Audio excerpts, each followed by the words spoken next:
बहुत समय पहले की बात है। चकेरी नामक एक सुंदर सा गांव हुआ करता था। उस गांव में एक लकड़हारा रहता था जिसका नाम करण था। करण बहुत ही ईमानदार और मेहनती था। वो हमेशा अपने काम से खुश रहता था। उसके पास ज्यादा पैसे नहीं थे, लेकिन वो अपनी जिंदगी से संतुष्ट था। करण के परिवार में उसकी पत्नी और उसके 2 बच्चे थे। करण सेठ लालचंद के यहाँ लकड़ी काटने का काम करता था और लकड़ी काटने के बदले में सेठ लालचंद करण को पैसे देता था, जिससे करण और उसके परिवार का जीवन व्यतीत होता था। सरला, मैं काम पर जा रहा हूँ। आज बहुत देर हो गई है, इसलिए तुम ही बच्चों को स्कूल छोड़ आना। जी, स्कूल तो मैं छोड़ आऊंगी, लेकिन मोनू और पिंकी पिछले 2 दिनों से कह रहे हैं कि उनके स्कूल की टीचर फीस मंगवा रही है। हाँ, तो जाकर दे आओ ना स्कूल की फीस। अजी, कहाँ से दूं? आप जो कमा लाते हैं उसमें मुश्किल से तो घर चल पाता है। अब उतनी सी तनख्वाह में मैं बच्चों की फीस का इंतजाम कैसे करूं? अजी, मैं एक बात आपको साफ साफ कह देती हूँ, आप सेठ लालचंद जी से पगार बढ़ाने की बात कहिए। दिन पर दिन खर्च बढ़ता जा रहा है। बाजार में अगर सब्जी लेने निकलो तो सब्जियों के दाम आसमान छू रहे हैं, और बच्चों की पढ़ाई का खर्चा, घर का खर्चा, अब इतनी कम तनख्वाह में गुजारा कैसे होगा? ठीक है, मैं आज ही सेठ जी से थोड़ी पगार बढ़ाने की बात करता हूँ। इतना कहकर करण काम पर चला जाता है।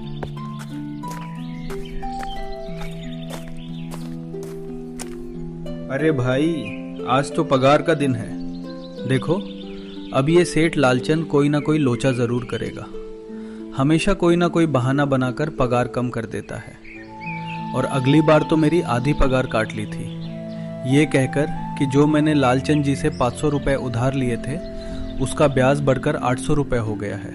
हाँ हरिया भाई, तुम एकदम ठीक कह रहे हो। ये सेठ लालचंद ना एक नंबर का चालाक और लालची इंसान है। एक तो दुगना काम ले लेता है और बदले में पैसे भी पूरे नहीं देता। हाँ भाई, मेरे भी अगली बार सेठ लालचंद ने पगार काट ली थी। मैंने बस 2 छुट्टी ली थी जब मेरी बिटिया बहुत बीमार थी, और इस लालचंद ने इसी बात का फायदा उठाकर मेरी आधी पगार काट ली। हे भगवान, बस सेठ जी इस बार मेरी पूरी पगार दे दे। बच्चों के स्कूल की फीस भी भरनी है। ऐसे ही सभी लकड़हारे आपस में बात कर रहे थे। तभी सेठ लालचंद वहाँ पर आ जाता है। सेठ जी, महीना पूरा हो गया है, कृपया हमें हमारी तनख्वाह दे दीजिए। देखो भाइयों, अभी मेरे पास तुम्हें देने के लिए पैसे नहीं है। अभी माल नहीं बिका है, सारा माल गोदाम में ही पड़ा हुआ है। कल या परसों तक तुम्हें तुम्हारी तनख्वाह मिल जाएगी। पर सेठ जी, अभी हमारे पास बिल्कुल पैसे नहीं बचे हैं। घर का भी सामान लाना है और बच्चों की फीस भी भरनी है। अरे मैंने कहा तो सही, 1-2 दिन और रुक जाओ, कल या परसों तक पैसे मिल जाएंगे। अभी मेरे पास पैसे नहीं है। सभी लकड़हारे निराश मन से अपने अपने घर चले जाते हैं। अजी, क्या हुआ? इस बार कितना पगार मिला है? अभी कोई पगार नहीं मिला। सेठ जी ने कहा है कि 1-2 दिन में पगार मिल जाएगा। पगार नहीं मिला? आपको तो पता है ना, बच्चों की फीस भरनी है। उनकी स्कूल टीचर ने आज साफ साफ चेतावनी दे दी है कि अगर कल फीस नहीं लाई तो बच्चों को घर पर ही बिठा लेना। अब बताओ, मैं क्या करूं? मैं क्या करूं सरला, ये सेठ जी समय पर कभी पैसे देते ही नहीं है। अब तो बस हम इंतजार के सिवा और कुछ नहीं कर सकते। 1-2 दिन की बात है, देख लेते हैं। ऐसे ही 2 दिन गुजर जाते हैं। 2 दिन बाद सेठ लालचंद सबको पगार दे देता है। अरे हरिया, ये ले अपनी इस महीने की पगार। सेठ जी, ये तो बस 2000 है। मैंने तो इस महीने 3000 तक का काम किया है। हाँ, काम तो किया है, लेकिन तूने 1-1 घंटे आराम भी तो किया है। ये पैसे उसी आराम के काटने के हैं। पर सेठ जी, आपने तो कहा था कि 8 घंटे काम के महीने में 3000 मिलेंगे, और मैंने तो 8 घंटे काम किया और बस 1 घंटे आराम किया। देख हरिया, मुझे ज्यादा हिसाब किताब मत समझा। ये 2000 रख, अगर चाहिए तो ठीक, और अगर नहीं चाहिए तो कहीं और काम ढूंढ ले। बेचारे हरिया के पास उन पैसे को लेने के सिवाय और कोई रास्ता नहीं था। हरिया चुपचाप वो पैसे रख लेता है। करण, ये लो तुम्हारे आज पर सेठ जी 2000। क्यों? मेरे तो पूरे 3000 बनने थे ना। मैंने तो कोई छुट्टी भी नहीं ली और ना ही कोई आराम किया। मैंने तो अपना सारा काम समय पर किया है।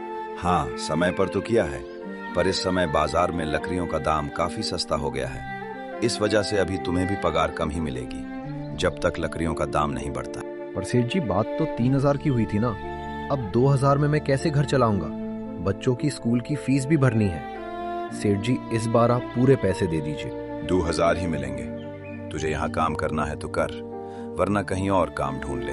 बेचारे करण के पास उन पैसे को लेने के सिवाय और कोई रास्ता नहीं था।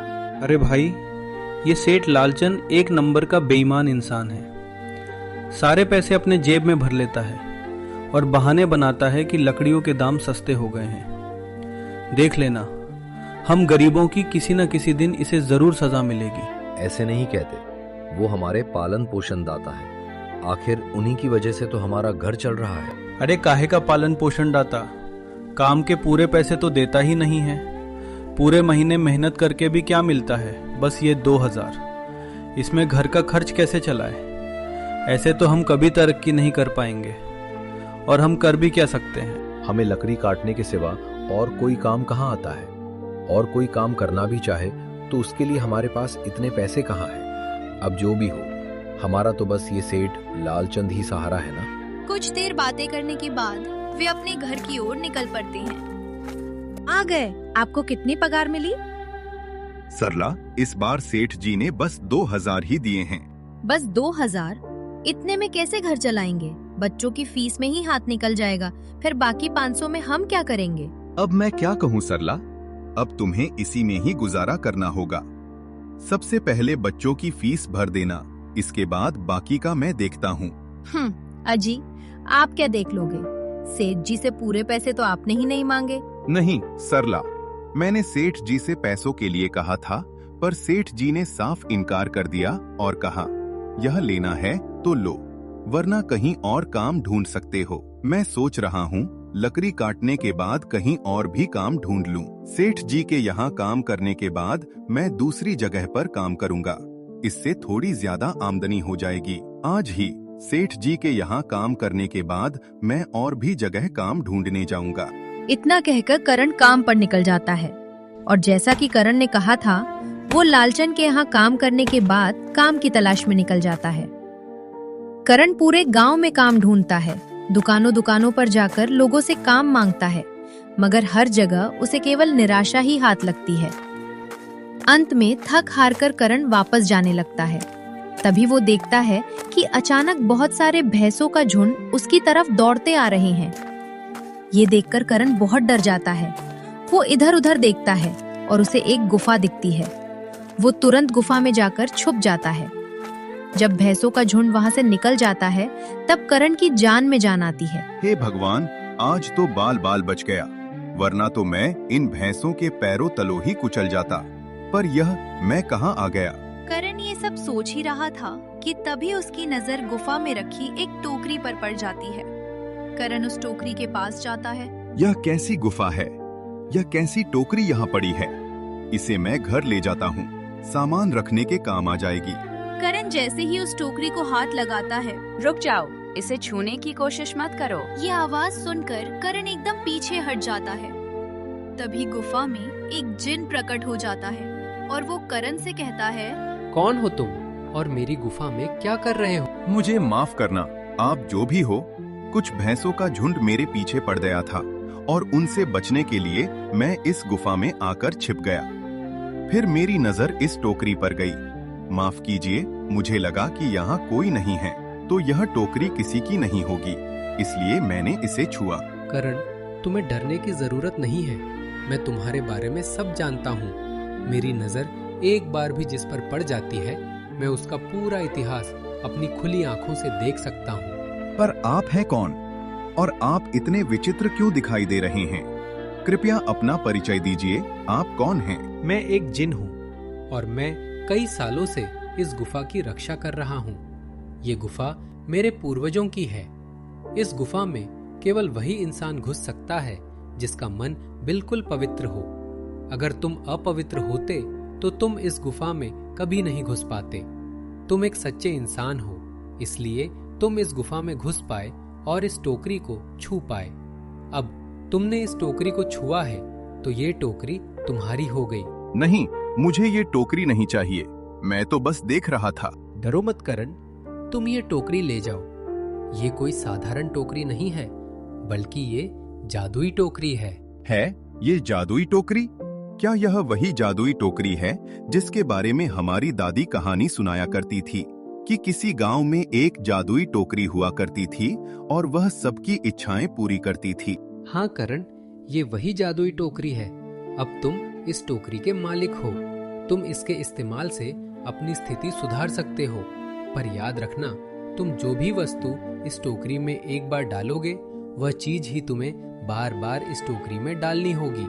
इसके अलावा तुम कोई और चीज इस टोकरी में नहीं डाल सकते। अगर तुमने ऐसा किया तो इसका परिणाम तुम्हें ही भुगतना होगा। मेरी इस बात को हमेशा ध्यान में रखना और सोच समझकर बिना लालच किए इस टोकरी में वही सामान रखना जिसकी तुम्हें जरूरत हो। करण टोकरी को लेकर घर आ जाता है।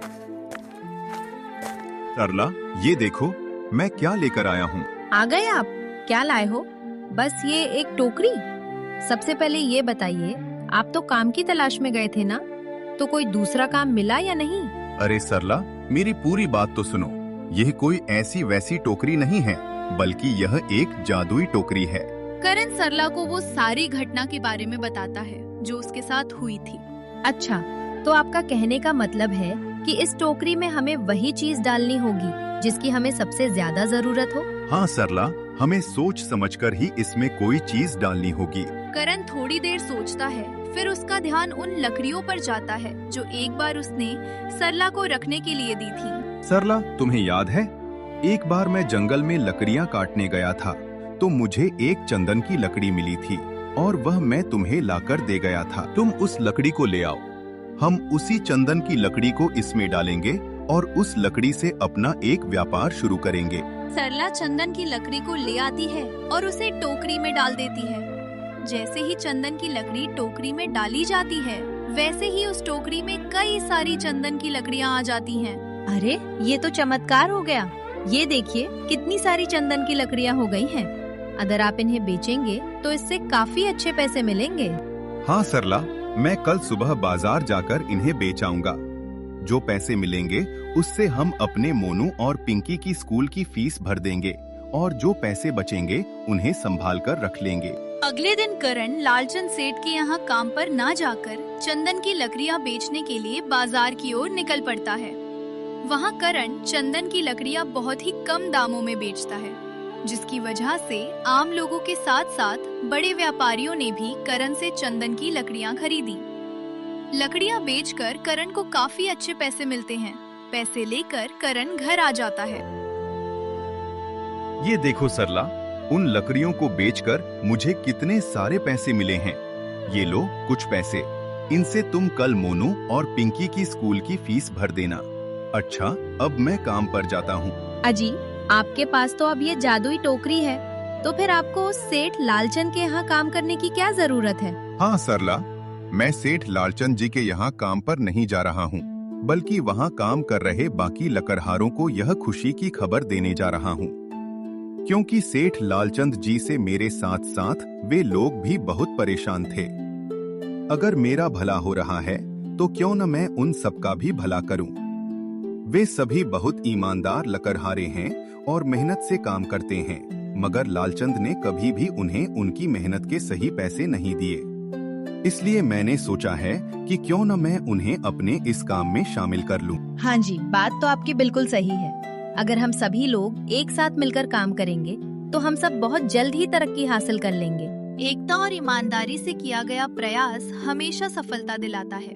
लालच से दूर रहकर दूसरों की भलाई सोचने वाला इंसान ही सच्ची तरक्की करता है।